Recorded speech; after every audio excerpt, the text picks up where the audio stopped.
La création littéraire. Maudite création littéraire, je ne dirai jamais assez tout le mal que j'en pense.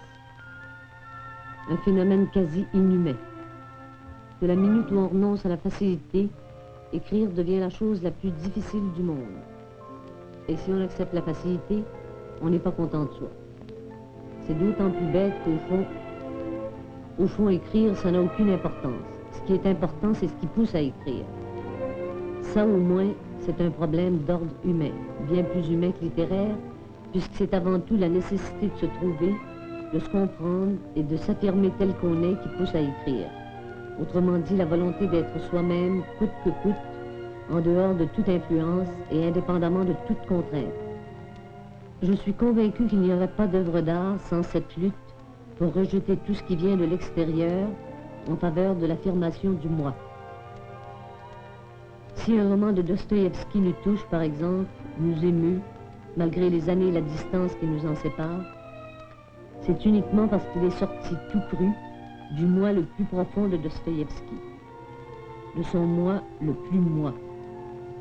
L'universel ne s'atteint qu'au prix de cette plongée intérieure. Il se peut bien aussi que Dieu lui-même ne s'atteigne pas autrement. Ce qui me pousse à dire que le problème de la recherche du moi est avant tout un problème humain, c'est qu'il se pose pour tout le monde.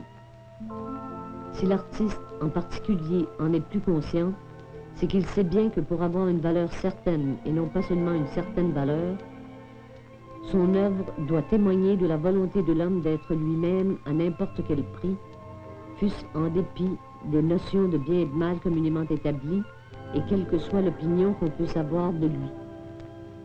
Mathieu, dans mon roman, ne devait tenir qu'une place secondaire.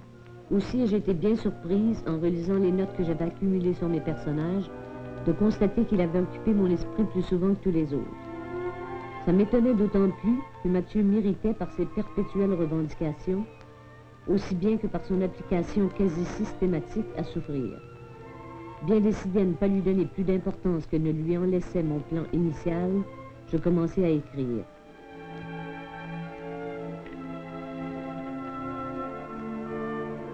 Ce manuscrit volumineux qu'examine l'éditeur, c'est un peu moi. Ainsi a commencé ma vie de livre. En fait, elle a commencé dans la tête d'un auteur. Pendant des mois, même des années, je ne fus qu'une idée, une petite idée de rien du tout, qui a germé on ne sait comment, et grandi comme un champignon.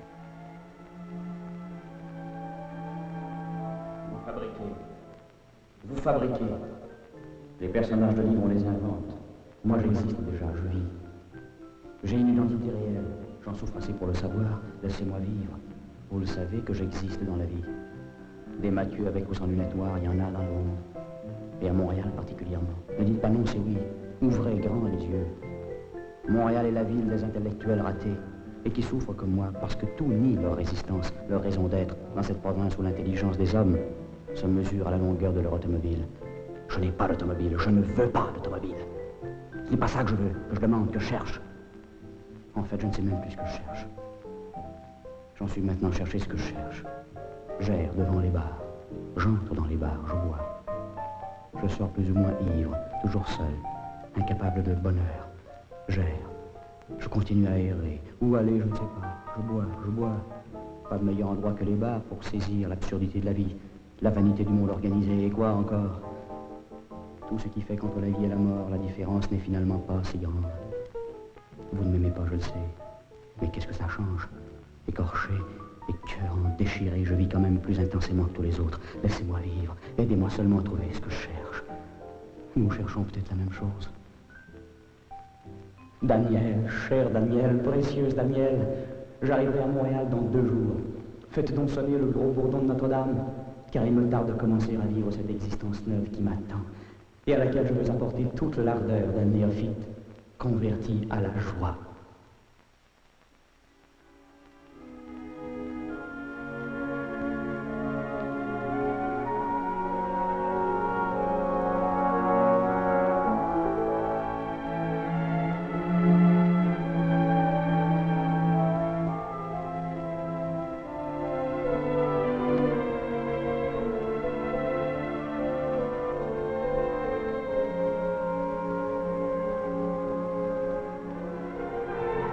L'auteur m'insuffle la vie. Ses personnages me donnent du corps. Mais sans l'éditeur, je resterais dans la poussière d'un tiroir ou d'un rayon. J'en connais qui ont fini leur existence dans un panier à papier. Ce ne fut pas mon cas. En signant son nom au bas d'un contrat où l'auteur avait déjà apposé le sien, l'éditeur m'ouvrait la porte d'une usine bourdonnante de bruits insolites, l'imprimerie.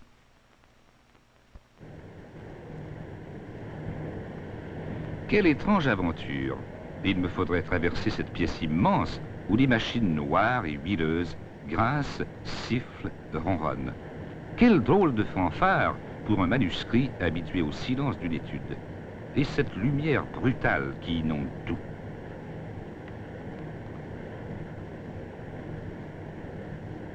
Un contremaître allait faciliter mon voyage. Il me glissa dans une grande enveloppe sur laquelle il inscrivit mon nom, mon caractère, ma provenance et ma destination. Entré seul, je sortirai à 5000 exemplaires. La première escale me parut très compliquée. Lettre par lettre, ligne par ligne, le linotypiste sur un clavier de machine à écrire me transposa dans le plomb.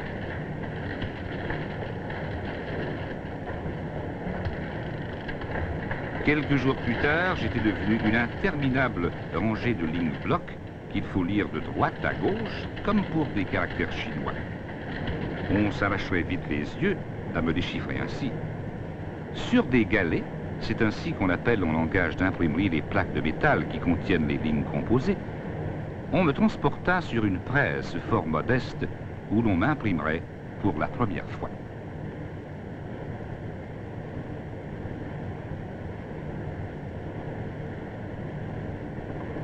Il n'y a pas de quoi faire état de ce premier exemplaire, et c'est probablement ce que méditait la correctrice en me raturant avec son gros crayon gras et en inscrivant ici et là des signes que les imprimeurs repèrent d'un coup d'œil rapide. Je suis retourné à la linotype, le temps qu'il faut pour me refaire une toilette, car on m'attendait déjà sur les tables de marbre où les typographes silencieux divisent page par page les incalculables lignes de plomb. Travail de précision et d'adresse dont les traditions remontent à quelques siècles.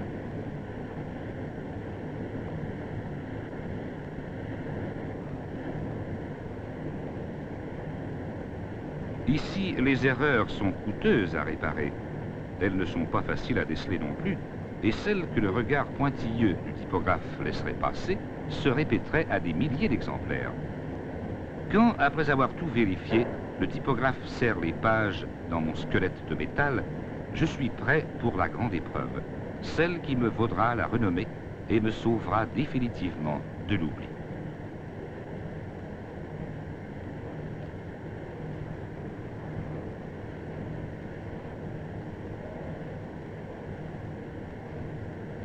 On me transporte ainsi sur des chariots d'acier, parce qu'on connaît ma valeur. Question de poids aussi, j'imagine, puisque je pèse des centaines de livres dans ce déguisement de plomb et d'antimoine.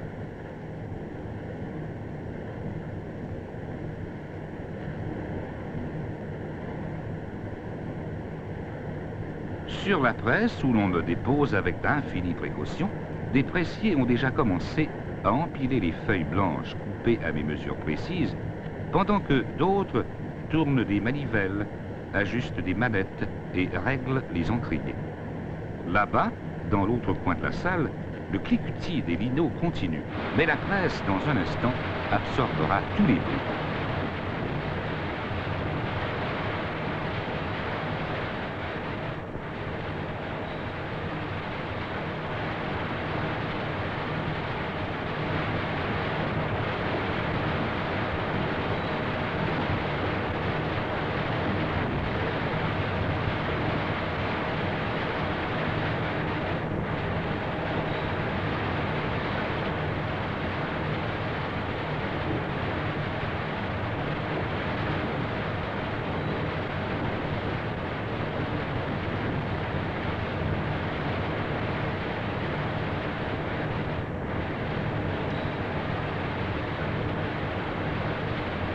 Je suis sous presse, comme on dit dans le métier. C'est la minute la plus solennelle de mon existence. En touchant le démarreur, le chef pressier a laissé échapper un soupir. On ne peut plus rien pour moi maintenant. Le travail appartient aux énormes cylindres qui impriment une des faces de plomb, puis l'entraînent dans un mouvement de va-et-vient pour imprimer l'autre face. Je suis à la merci d'engrenages sans pitié, de courroies polies par le papier et de toutes ces pinces qui retiennent les feuilles prisonnières une seconde pour les relâcher ensuite. Voilà où m'a amené l'idée d'un auteur et la décision qu'a prise par la suite un éditeur sympathique à son œuvre.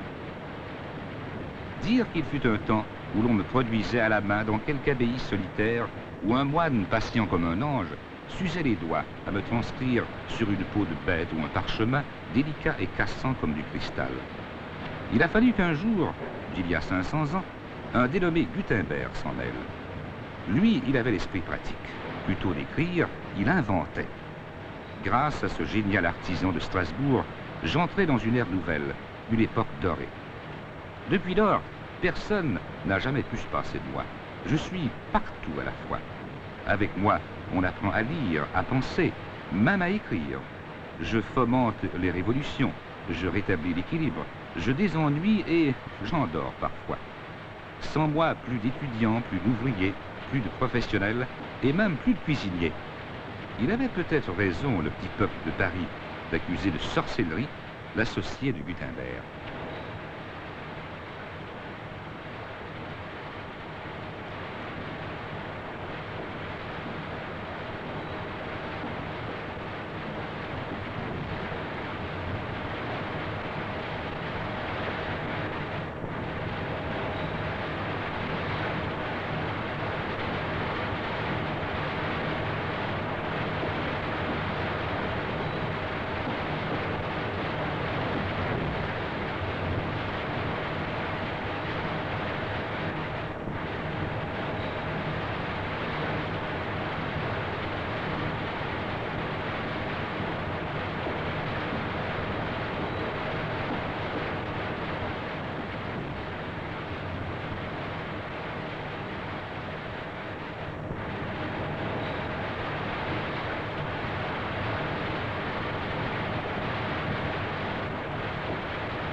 En quelques heures, on tire à des milliers d'exemplaires le manuscrit sur lequel l'auteur a peiné un temps si long qu'il voudrait bien l'oublier. Fraîchement imprimées, mes feuilles sont prêtes pour la guillotine.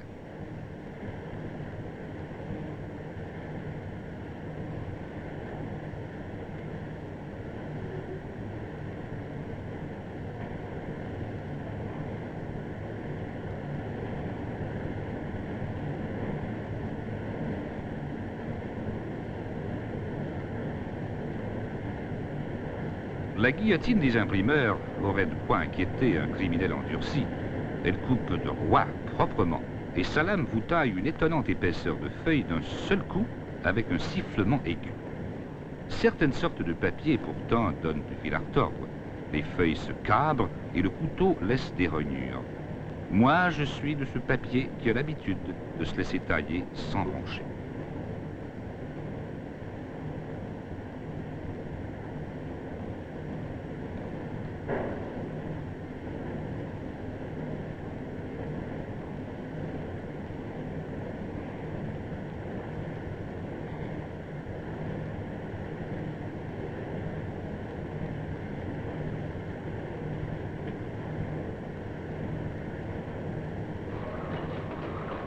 Sur cette machine, je commence à prendre forme.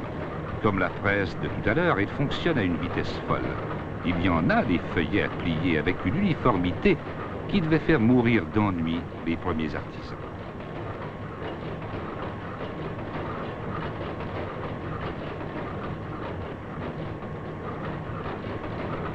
La plieuse voyage sans arrêt, du matin jusqu'au soir. Les feuilles qu'elle avale à une extrémité, elle les rejette à l'autre par petits cahiers qui s'empilent docilement sous l'œil attentif du machiniste.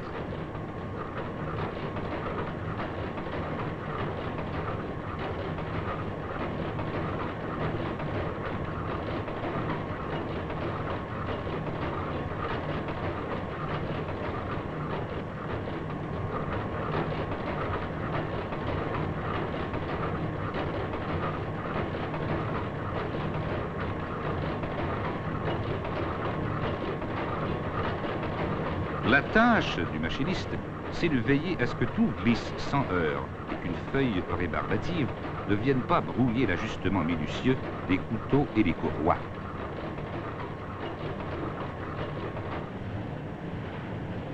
Les livres de petits extras comme moi, sans prétention, et qu'on vendra pour une somme modique, l'imprimeur les coud. Je suis cousu avec du fil blanc. Il ne faut donc pas s'étonner de lire des critiques qui emploient semblables expressions à mon sujet. Quoi qu'on en dise, le fil blanc, c'est mon épine dorsale.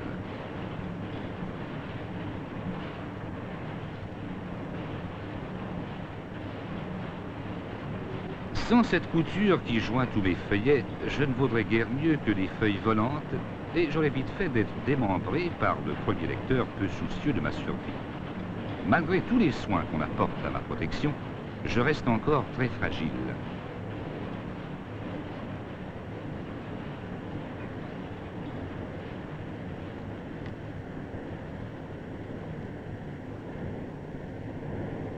La fin de mon voyage par les salles mystérieuses de l'imprimerie n'est pas compliquée. À ce stage-ci, il ne reste qu'à me couvrir, histoire de me garantir une certaine personnalité quand je me retrouverai sur les rayons anonymes d'une librairie ou d'une bibliothèque.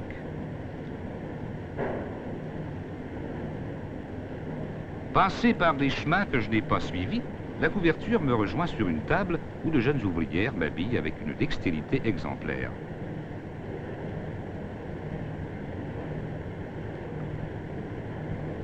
Cette fois, je me nomme Mathieu. L'auteur en a décidé ainsi. Ici, je perds d'un coup mon aspect sévère, car pour la couverture, l'imprimeur montre un peu de coquetterie. Il laisse de côté ses encriers noirs et se livre à quelques fantaisies, dont la principale vertu, dit-on, est d'assurer une vente rapide. Voilà, c'est fini. Il y a quelques semaines, presque personne ne soupçonnait mon existence, et demain, je pars pour tous les coins de la province et du pays. Si je suis chanceux, j'irai à l'étranger. De toute façon, pour quelque temps, on me retrouvera dans les montres de toutes les librairies, on trinquera à ma santé et les journaux parleront de moi. Quoi qu'il arrive, j'aurai toujours droit de citer, et des édifices comme celui-ci se chargent de me conserver pour la postérité. Dans quelques années, lorsqu'il ne sera plus possible de me voir en librairie, je continuerai d'être à la disposition des lecteurs curieux, grâce aux bibliothèques. Il arrive que je parvienne à la bibliothèque par les bons offices de l'éditeur ou de l'auteur. Parfois, c'est le conservateur qui m'achète en puisant dans son maigre budget. L'important, c'est de me retrouver un jour sur le pupitre d'estampillage d'où l'on m'envoie à la reliure.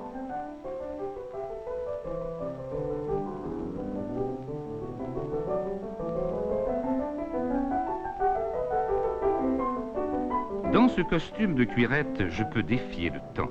J'ai désormais ma fiche d'identification et je prends place sur les rayons encombrés, parmi les livres d'histoire, les recueils de poèmes, les romans, les essais.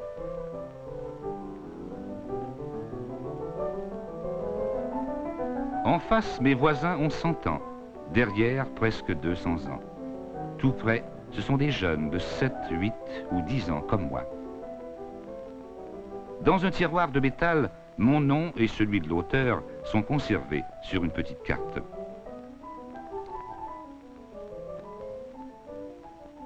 C'est l'inéluctable dénouement de ma vie de livre. J'y coule une existence confortable, bourgeoise, pendant que d'autres exemplaires continuent en librairie d'errer de main à main. Un jour, épuisés, jaunis, poussiéreux, ils prendront la route des rebuts. Moi, je serai encore sur mon rayon de bibliothèque, ne fût-ce que pour sauver l'auteur de l'oubli.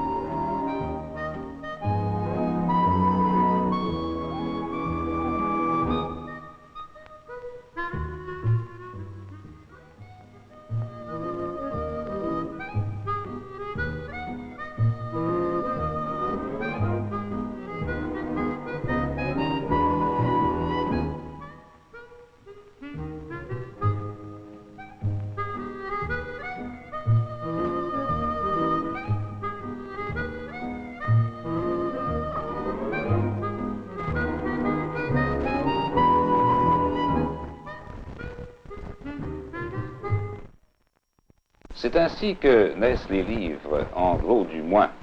Le film que vous venez de voir n'aborde évidemment pas tous les problèmes du livre. Et Dieu sait qu'ils sont nombreux, les problèmes du livre. Et pas seulement du côté des auteurs.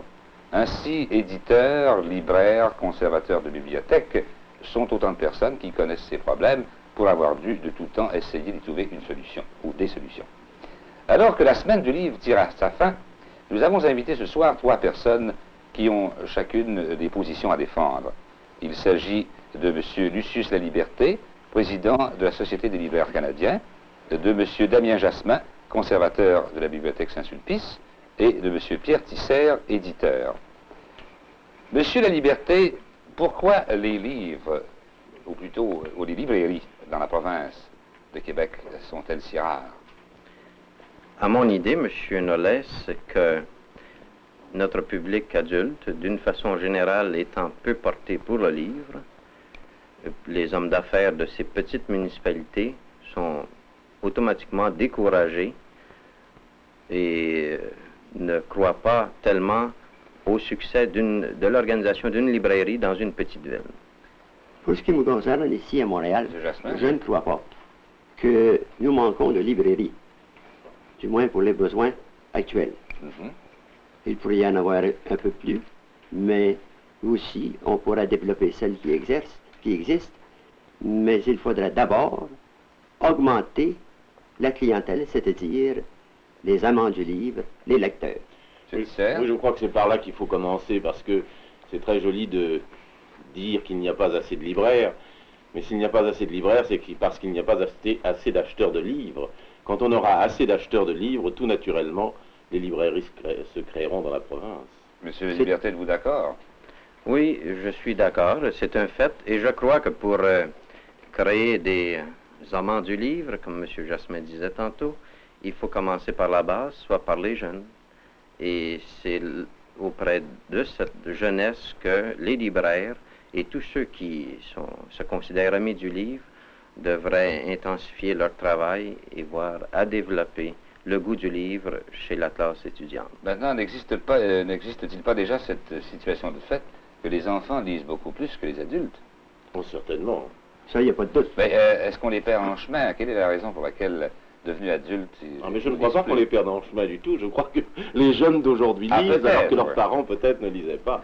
C'est tellement vrai que même nous constatons, en tant que libraire, je travaille auprès de la classe étudiante, et nous constatons que les élèves de cours secondaires n'ont même pas encore l'esprit au livre.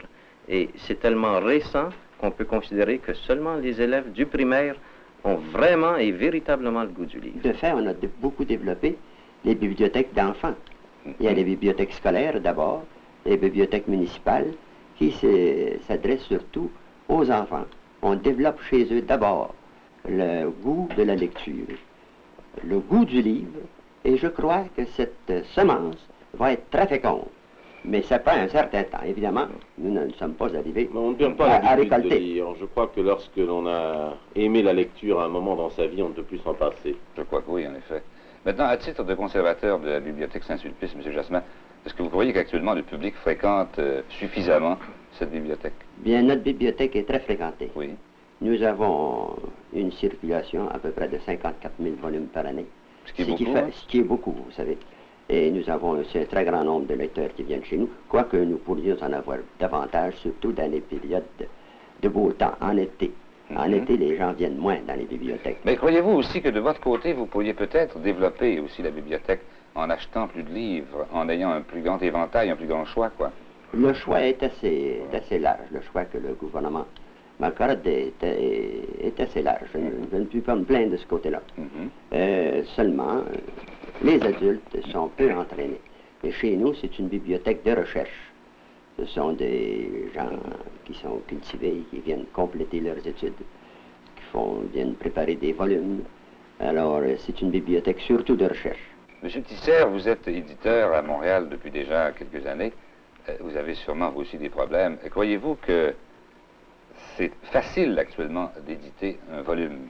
Est-ce que c'est rentable? Bien, ça dépend en quelle édition. Il y a les livres de classe, par exemple, ça c'est parfaitement rentable, mais l'édition littéraire ne l'est pas encore. Non. Non, je crois qu'on peut pouvez dire en toute franchise qu'éditer un roman ou un volume d'essai, c'est pratiquement prendre un billet de $1000 et le flamber joyeusement aux gens. Calculez-vous que ça peut être dû au fait que la population de langue française n'est pas très considérable au Ah, Canada c'est d'abord français. ça, n'est-ce pas, c'est une question économique. Il y a un marché qui est le 20e du marché français. Mais est-ce que la vente d'un livre populaire correspond au 20e de la vente d'un livre français? Oui, on pourrait même dire très exactement, et c'est là qu'est le drame, parce que lorsqu'un Il n'y a pas d'espoir, beaucoup. éditeur français a un volume qui tire à 200 000 exemplaires, il fait un succès prodigieux et gagne énormément d'argent, nous en vendons 10 000, ce qui est extraordinaire, et ça n'est pas un très gros profit. Il y aurait évidemment une solution, c'est d'ouvrir de nouveaux marchés, Ah oui. comme la France et les autres pays de langue française. Oui, mais c'est assez difficile d'entrer en concurrence Ah, c'est avec des les avec les Français. Justement, nous avons sûrement un marché à développer ici dans la province. Et je crois que ce marché est en train de s'organiser. Et grâce à la collaboration de tous les amis du livre, parce que ça ne se limite pas seulement aux éditeurs, aux bibliothécaires ou aux libraires, mais en réalité, justement, j'entendais une conversation d'un photographe il y a quelque temps. Il disait, le livre, c'est fantastique combien vous pouvez trouver des amis qui vous sont chers et de fait même, les amis du livre sont nombreux, il s'agit de les exploiter, de nous faire Alors, aider par messieurs, La Liberté, Jasmin Tisser, merci beaucoup. Vous nous laissez quand même sur une note optimiste. Mesdames, messieurs, la semaine du livre tire à sa fin. Il y en aura sûrement une autre l'année prochaine. Bonsoir.